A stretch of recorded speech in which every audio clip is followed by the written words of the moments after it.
I used to love silence, the soft kind, rain tapping gently on apartment glass, the low hum of a fridge in the middle of the night, the kind of stillness that settles in your bones and tells you the world is asleep and you're safe. I didn't realize silence could lie, because what I heard wasn't silence, it was waiting. It's funny how the mind protects you, how it smooths over the little wrongnesses at first, like static behind a radio song, like a hairline crack on the edge of your mirror that you stop noticing after a few days. You only recognize what you've lost when it's too far behind you. For me, that moment came with the grinding. Not literal, not at first. Just a sense, a tension under the skin, a mechanical rhythm hiding inside the quiet.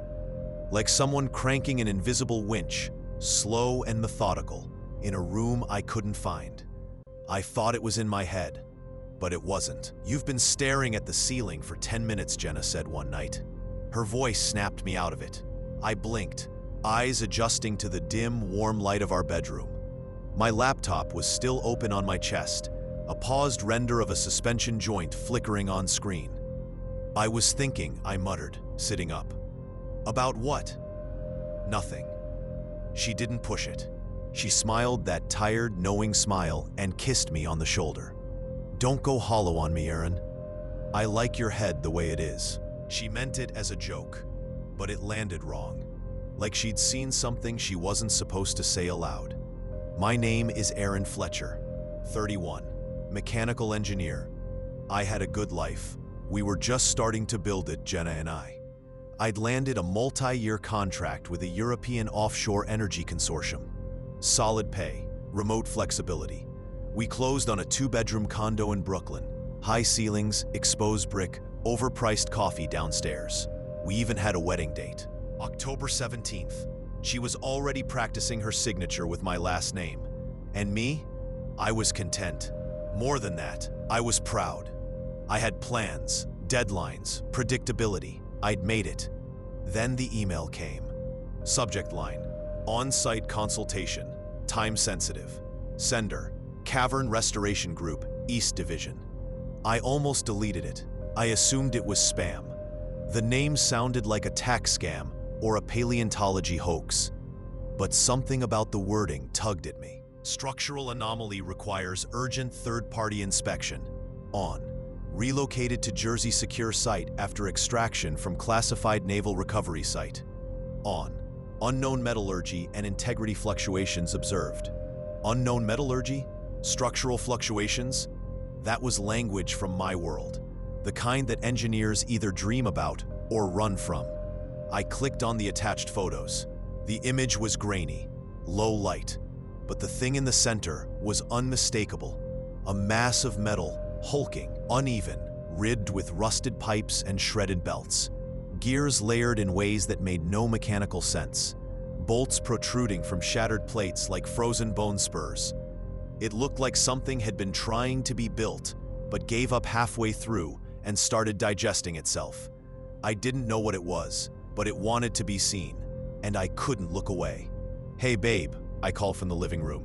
Jenna walked in, a towel wrapped around her hair. "Yeah? I might take a side gig. Short term, one-day thing." She arched an eyebrow. "You're already working weekends, you sure?" "It's weird, just one of those too strange not to look into jobs." She came over, glanced at my screen. "That looks like something that eats dogs." I laughed. "Probably just scrap arranged by someone who thinks they're Banksy." "You're gonna get tetanus," she muttered, walking away. Maybe I should have listened. I called the number in the email. A man with a flat voice answered. "Fletcher speaking," I said. "Engineer?" "That's me." "You're cleared. NDA will be on site. 0700 arrival. Warehouse 17. Edgewater Industrial Corridor. Look for the white flag." "White flag? They'll see you." Then he hung up. No explanation, no pay rate, no confirmation. I should have walked away right then, but I didn't. That night I lay in bed, unable to sleep. Jenna's breath was soft, steady beside me. The city murmured outside, but under all of it, under the radiator ticks, under the refrigerator hum, under the blood in my ears, I could almost hear it. A distant click, soft, rhythmic, like a heartbeat with metal teeth. The photo didn't leave my mind. It sat there, not like a memory, but like a pressure, a weight in my mental blind spot. For 2 full days after I saw it, I didn't move on. Couldn't. I opened it at work, zoomed in, sharpened the contrast, adjusted the gamma. No matter what I did, it remained a mess of twisted shapes, like rusted organs fused together by instinct, not design. A machine designed by something that had only heard of machines, but never understood why they worked. On the second night, Jenna noticed. "You're doing that thing again," she said from the kitchen. "What thing?" "The thing where your body's here, but your brain's halfway through a wall." She padded into the room in socks and leaned against the doorframe. Her hair was damp. She smelled like citrus shampoo. "I've seen that look before," she continued. "You saw something. A design, right?" "Not quite, but it's stuck in your head." "Yeah," she smiled faintly. "I know that feeling." She didn't ask more. She knew better. But that silence, it felt like distance. A quiet acknowledgement that something was starting. Something neither of us could stop. That night, the machine followed me into sleep. Not its body, just its imprint, like heat left in air. I dreamed of walking through a field of broken antennae, their bases buried in asphalt. A fog moved like liquid over the ground, and something beneath it ticked in rhythms I couldn't decode. I woke up sweating, heartbeat matching a pulse I didn't recognize. In the morning, I received a second message. No subject line, no sender, just coordinates and an arrival time. 0700, Warehouse 17, Edgewater. No mention of pay, no signature, no reply address. But somehow I knew if I went, the door would open. I told myself I hadn't made the decision yet, but I was already packing. "Do you need to go?" Jenna asked. Her tone was neutral, practiced, like someone reading a question written by someone else. "It's probably nothing," I said, zipping the case. "Then why do you look like you're leaving for war?" I didn't answer. She sat on the edge of the bed, twisting the ring on her finger. "Just promise me you'll walk away if it gets weird." "It's already weird." "Then promise you'll come back anyway." That time I didn't answer either, because even then I wasn't sure I could. The drive to Edgewater was quiet. Too quiet. I usually filled the car with podcasts, but I couldn't stand voices. Music made my stomach twist. Every road noise, every rattle, every low hum of the engine began to sound like it was trying to sync with something else. At one point, I turned the radio on just to drown it out, but all I got was static. And in that static, just for a moment, I thought I heard metal grinding. The warehouse wasn't abandoned. It just didn't care about being found. Warehouse 17 sat hunched at the end of a fractured asphalt road, swallowed by chain-link fences and rows of rust-eaten cargo crates. It had no name, no signage, just a sagging roof, bricked-in windows, and a white flag flapping above a bent pole like someone had surrendered to something that never noticed. The air smelled of burnt metal and wet dust. I checked the address 3 times before I stepped out of the car. There were no guards, no cars, no cameras I could see, only the door, matte steel, bolted frame, smeared with grease stains the shape of handprints. The flag above it twitched once, as if sensing me. I stood there for a moment, hand on the handle, listening. Nothing. Then, with a slow hiss, the door opened on its own. Inside, silence. Not quiet, not stillness, silence. The kind that presses on your eardrums. The kind that vibrates behind your teeth. It took a moment for my eyes to adjust. Fluorescent tubes buzzed above, but their light didn't seem to reach the corners. The far end of the warehouse faded into shadow like it had been deliberately erased. A small metal table sat near the entrance with a folder and a pen.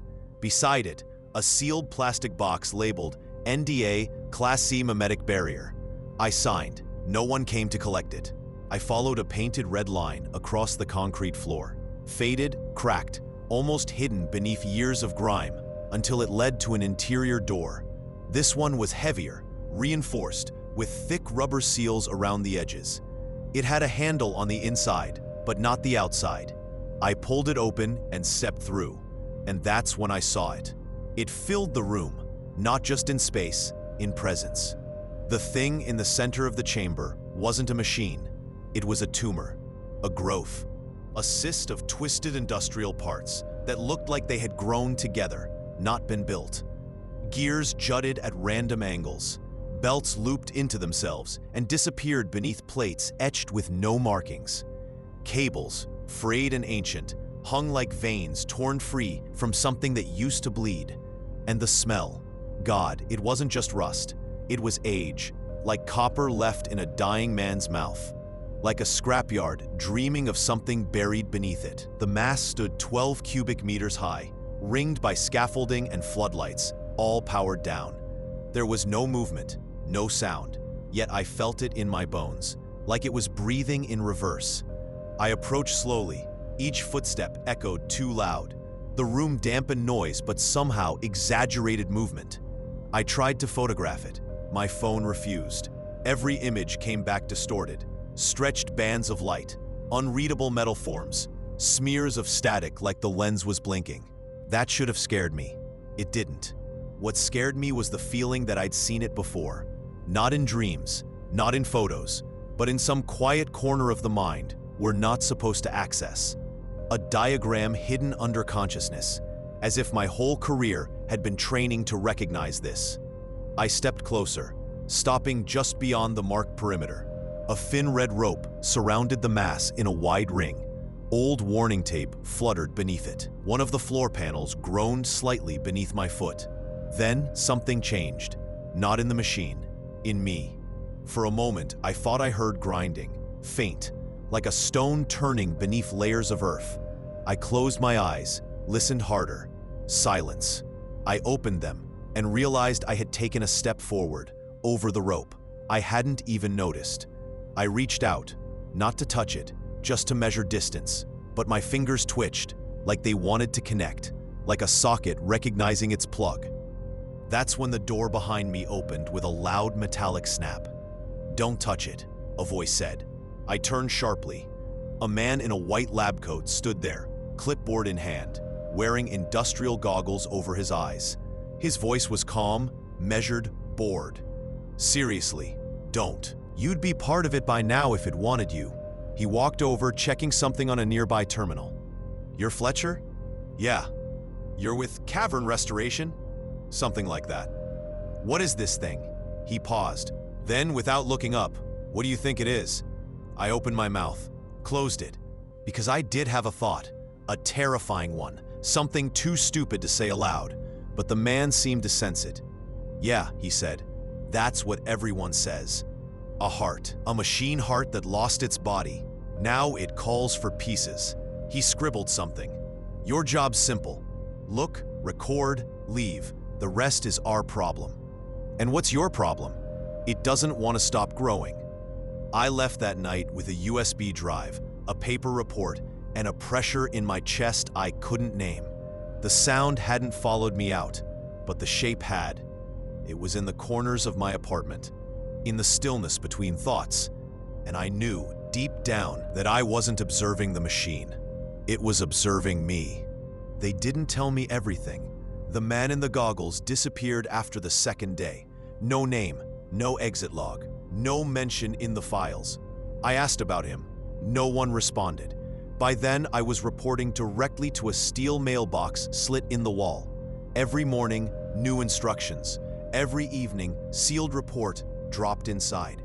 The warehouse stopped feeling like a job site. It started feeling like a ritual. The object, the machine, hadn't moved, but it had changed. No added parts, no visible growth, but the scaffolding looked closer, like the mass had leaned forward an inch or two when no one was watching. I began walking the perimeter differently, more slowly, more aware of my proximity. I started catching myself staring too long at metal things, bolts on pipes, the steel toe of my boot, the old chain link fence outside the entrance. Every piece of metal seemed to tilt toward the machine. Sometimes I felt the same. It started with a wrench, an old one, left by a repair tech. I bent down to move it, and as I picked it up, it pulled slightly toward the object. Just a subtle twitch. No magnets, no power source, but the pull was real. I tested it again and again. Then I dropped a washer 3 feet from the mass. I watched it crawl, almost imperceptible, but definitely moving. 1 millimeter at a time, the metal sliver inched toward the machine, like it remembered where it belonged. The next day, I wore a ring, titanium. Within 20 minutes, I felt heat building on my finger. A subtle pressure, like the air between my hand and the object was compressing. By the end of the hour, the ring had left a burn. I pried it off and didn't wear metal again. The others didn't warn me, but maybe they didn't need to. Maybe they were watching to see what I would do next. The perimeter lines were redrawn. Quietly, without announcement, the rope had moved 3 feet outward, encircling a new section of floor where a tech cart had once stood. There was no cart anymore, but a wheel remained, half submerged, fused into the object's edge like a swallowed jawbone. No one mentioned it, but when I touched the floor where the cart had been, it was warm. One night, I leaned against the safety rail and closed my eyes, just for a moment, and I swore I could hear grinding. Not from the machine, from beneath me. It didn't speak in words, not at first. It began with a feeling, the kind you get standing too close to an idling generator. Low vibration, just under the skin. A pressure in the ears, like the moment before a storm. Except there was no sound. The machine was silent, always. But I began hearing something else. It started in the periphery. Late at night, back in my apartment, I'd be brushing my teeth and pause, thinking I heard the faintest click behind me. Not a creak, not pipes.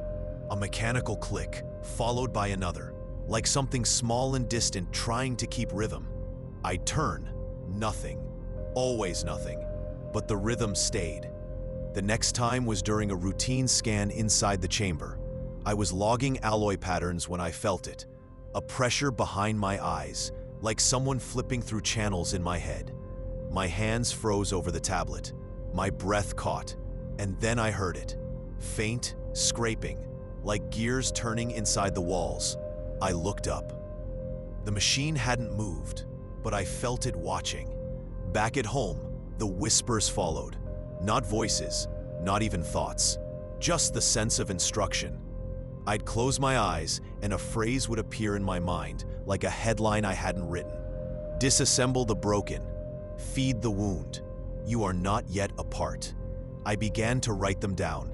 I didn't remember doing it, but I'd find them, scribbled on notes, napkins, margins of grocery lists. At one point, I blacked out while microwaving leftovers. Came to 30 minutes later, with every piece of silverware in the apartment laid out neatly on the floor. Jenna called. I didn't answer. I told myself I was too busy, that I'd explain later. But the truth was, I was afraid of what she'd hear in my voice. I wasn't sure it was mine anymore.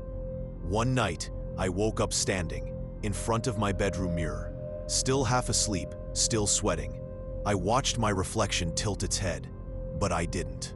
And just before it matched me again, it whispered, "Not enough metal. ... By then, I couldn't tell where the sound ended and I began. It wasn't constant. That would have been merciful. It came in waves, early mornings, late nights, whenever I was alone. Like it knew when I couldn't explain it away. Grinding, clicking, not loud, but intentional. Mechanical murmurs just outside hearing range. I started testing myself. Earplugs, white noise, EM shielding apps. Nothing helped. If anything, blocking sound made it clearer, as if it didn't come through the ears at all. I brought metal scraps from home. Not because I believed anything, not yet. I just needed to see what happened. Loose washers, a broken watch, a handful of screws. I placed them near the base of the machine during one of my solo assessments. 12 hours later, they were gone. No record of removal. No janitorial access, just absorbed, fused. One gear had a pattern I recognized from the watch's backplate. I told myself it was coincidence. Then I brought a nail. Watched it twitch on the concrete for 43 minutes before it vanished between two ridges. It wasn't random. The machine wasn't just taking things. It was choosing. At home, it got worse. My appliances began to fail, not all at once, one by one in subtle ways. My microwave sparked. My fridge compressor groaned like it was drowning. My electric toothbrush wouldn't stop buzzing, even unplugged. I dismantled them, not to repair them, just to stop the noise. When I was done, the parts felt wrong in my hands, like they weren't mine to hold anymore. That night, I heard ticking from under the bed. There was nothing there, but I left the lights on. I started sketching, not consciously. I'd wake to find diagrams on my desk, cross-sections of gears, housing units, transmission arrays that looked almost surgical. Nothing I'd seen before. No logic, but the proportions were perfect. Some of them even matched the internals of the object in the warehouse, or at least they did before it changed again. The object was shrinking, not drastically, but noticeably. The team didn't comment on it. Maybe they were told not to, but I saw it. The gaps closing, the edges pulling inward, tighter, denser, as if it was condensing into something more efficient, more alive. The technician I'd seen during my first visit, the one with the goggles, never returned, but a coil of insulated wire appeared one day, wound like a noose. Dangling near the scaffolding, still warm. By the third week, the sound followed me into silence. I'd walk into a room and the walls would click. Sometimes I caught myself tapping back. It stopped being about the sound. By the fourth week, I understood that much. The noise was just a symptom, a lure, a signal meant to get your attention. The real language was weight, the pressure that built in the room when I stepped too close, the subtle draw between the metal in my hands and the mass on the floor, the sense of gravity not pulling down, but toward.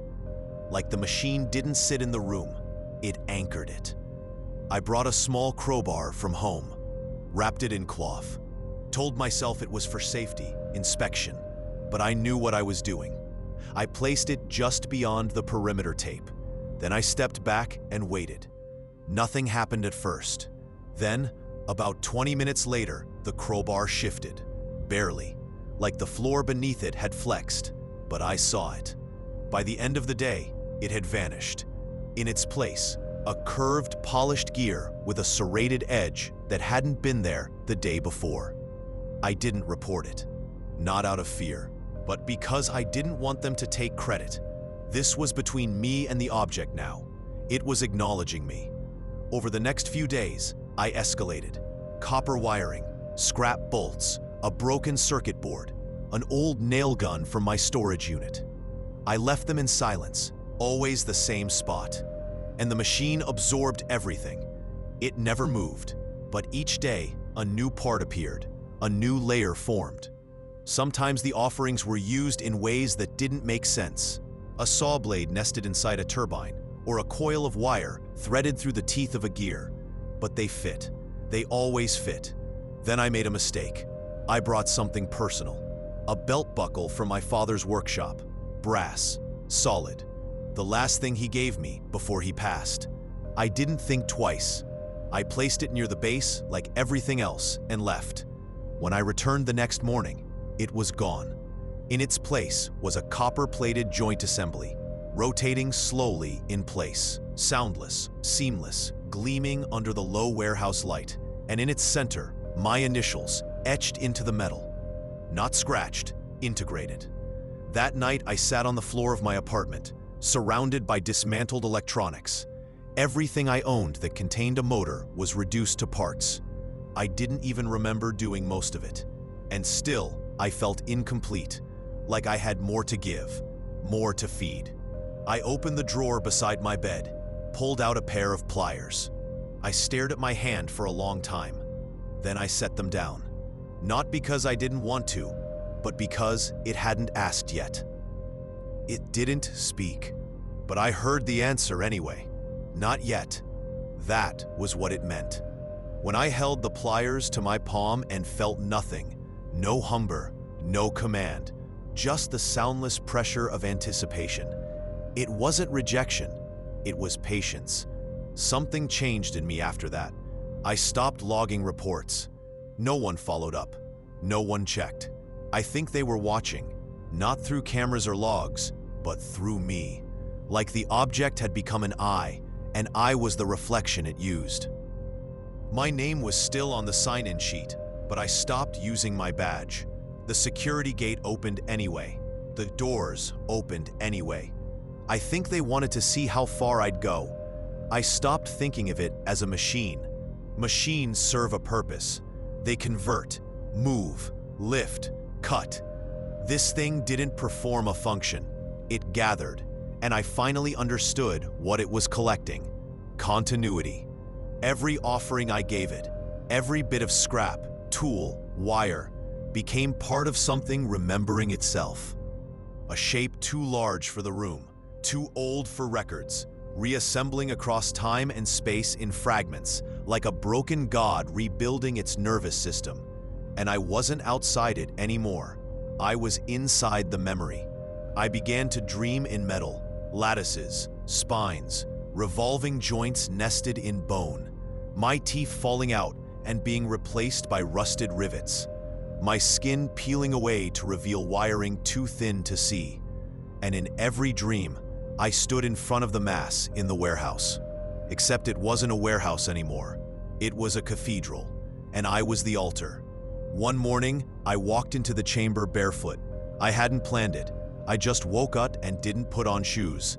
The floor was cold, greasy. The rope line was gone. Not pushed aside, gone, as if it had never existed. I stepped forward, close enough to touch it. The surface was warm, not hot, not vibrating, just alive. I reached out, slow, reverent, and pressed my hand flat against one of the outer plates. I felt it breathe.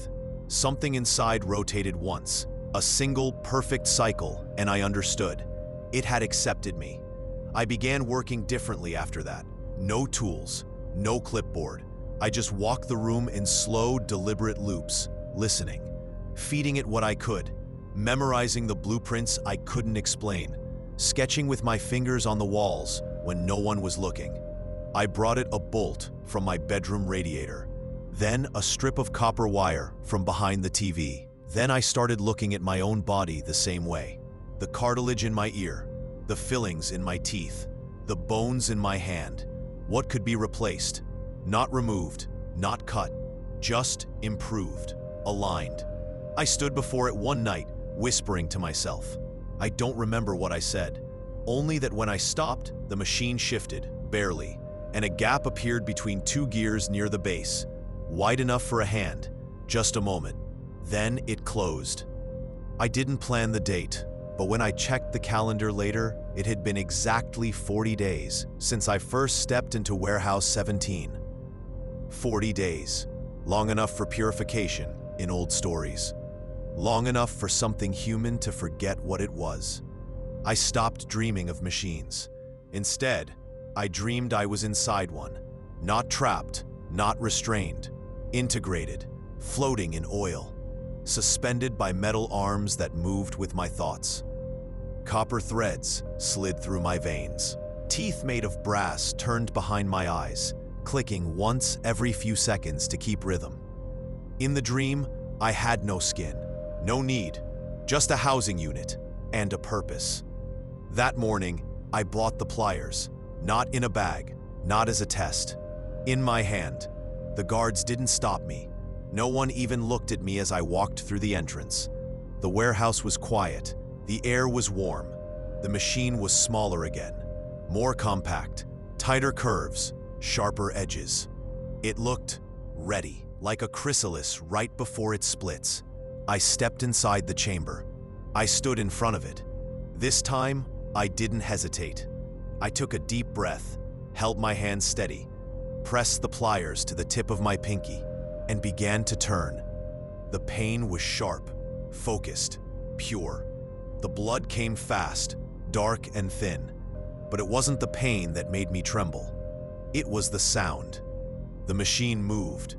For the first time, it shifted. A low metal creak.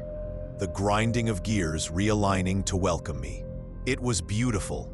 I dropped the severed fingertip into the base, watched it disappear between two blackened plates, as if swallowed. And then, silence. But it wasn't empty, it was satisfied. I collapsed shortly after, dizzy, cold, blood on the concrete, my arm trembling. But I was smiling. I remember that clearly. I was smiling because I finally understood what the machine wanted. It didn't need metal, it needed meaning. They found me hours later. I don't remember who. Hazmat suits, black gloves, a soft hissing sound like they'd stepped through a membrane. One of them said, "He's alive." Another replied, "For now." They injected something cold. Everything went black. When I woke up, I was strapped to a hospital bed inside a steel cell. White walls, cameras behind mirrored glass, a faint hum in the ceiling. Not a sound exactly, more like a reminder. The machine was gone, or at least not here. But I could still feel it, in my bones, like the groove left in a vinyl after the music ends, like a clock still ticking even after it's broken. They haven't spoken to me directly since they brought me here. No explanations, no questions, just daily checks through a window, blood draws, cognitive assessments on a tablet. Everything's sanitized, everything's metal-free, everything except me. The first week, I tried to talk, told them what I remembered, what I saw, what I fed. They didn't answer. The second week, I stopped trying. The walls were too thick, the microphones too quiet. But I knew someone was listening, because the buzz started again. Not from the lights, not from the air vents, from inside me. I think I brought something back. Not the machine itself. It's still there, in the warehouse, or maybe it's been moved.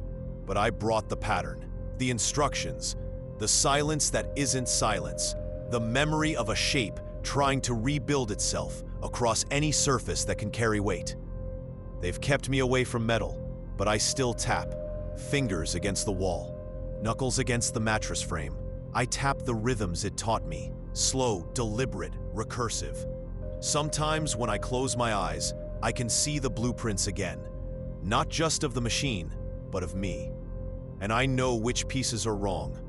A doctor entered yesterday, first one in days.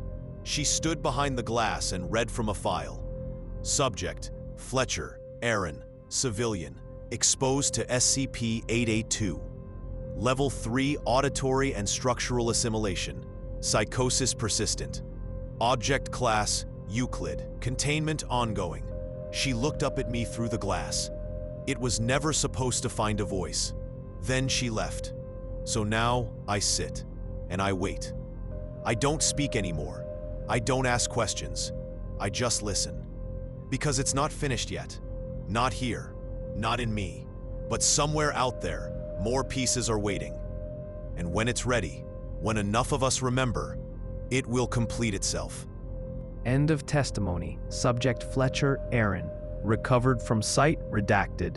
SCP-882 containment report logged. Personnel clearance required.